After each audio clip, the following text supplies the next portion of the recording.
muslimin sidang jamaah Jumat rahimani wa rahimakumullah. Dalam salah satu penuturannya, sahabat Abdurrahman ibn As-Sakhr atau yang lebih dikenal dengan Abu Hurairah radhiyallahu anhu pernah berkata bahwa satu ketika Rasulullah SAW duduk bersama para sahabatnya, julusan ila ashabihi yubayyinul haqa'iq wa yusahhihul mafahim, sambil mengajarkan hakikat ajaran agama kepada para sahabatnya. Lalu Rasulullah SAW melontarkan satu pertanyaan sederhana namun mendasar. Atadaruna manil muflis? Apakah kalian tahu siapa orang yang bangkrut itu?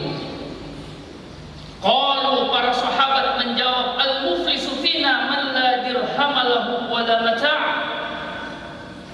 Orang bangkrut di antara kami ya Rasulullah adalah orang yang dahulunya punya dirham lalu dirhamnya hilang. Yang dahulunya punya harta kekayaan lalu harta kekayaannya habis. Yang dahulunya punya materi lalu kemudian materinya tak ada lagi. Itulah orang yang bangkrut yang Nabi pahami ya Rasulullah.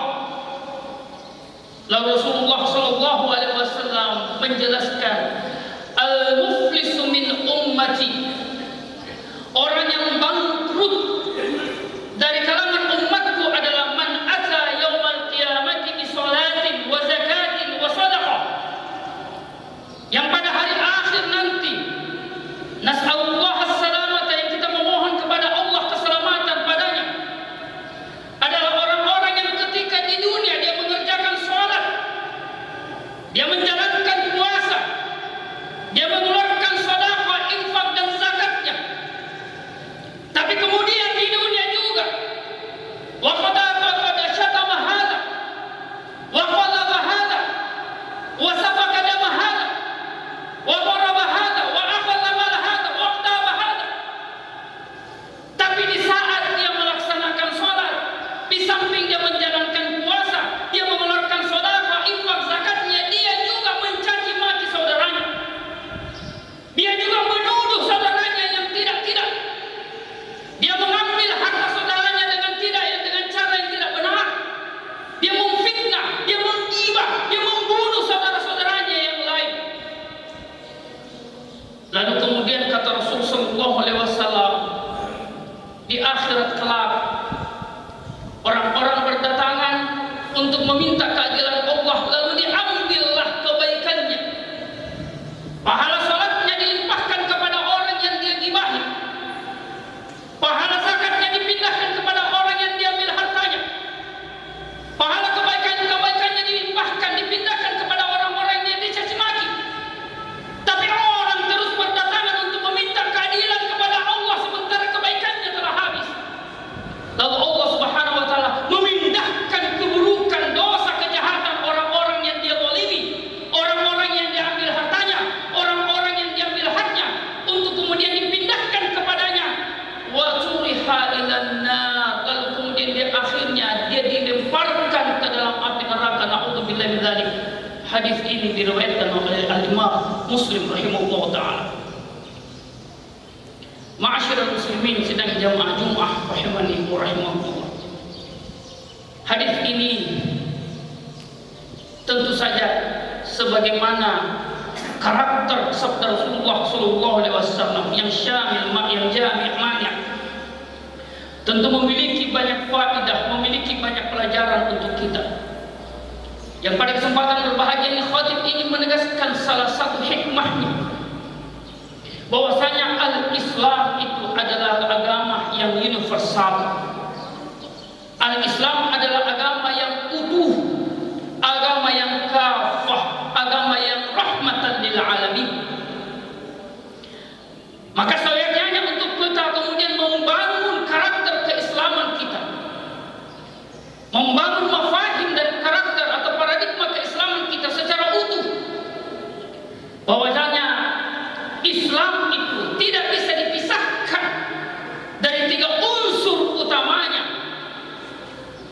akidah, ibadah, dan akhlak atau moral. Di mana Rasulullah SAW mengancam dari hadis tersebut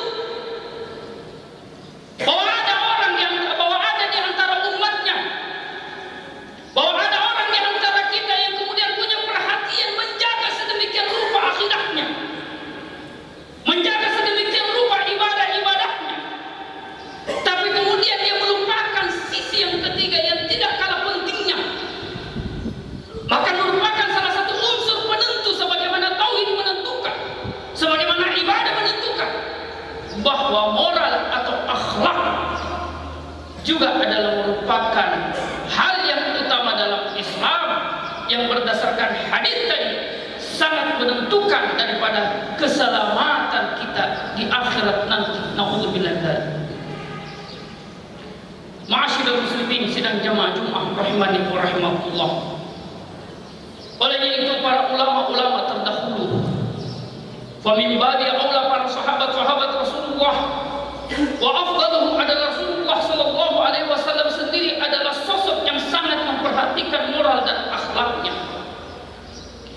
Ya memang kita sangat menyadari masalah akhlak, masalah moral bukanlah sebuah perkara yang mudah, yang sebagaimana digambarkan oleh para ulama-ulama kita dalam salah satu kaidahnya, al-aslu fil muamalati al-ibahah hatta yadulla ad-dalilu ala tahrimiha.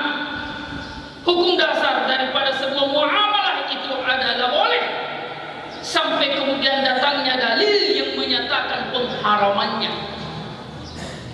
Kaidah ini menggambarkan bahwasanya moral, masalah akhlak itu adalah sebuah hal yang dinamis, qabilun litaghayyurat,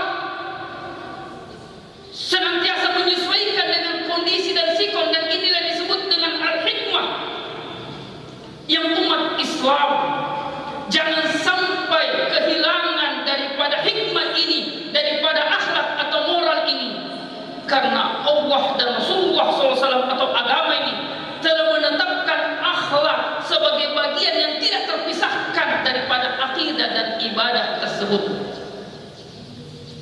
Olehnya itu kita mendapati beberapa ungkapan-ungkapan para ulama yang menunjukkan keutamaan dan afdaliyatul akhlak.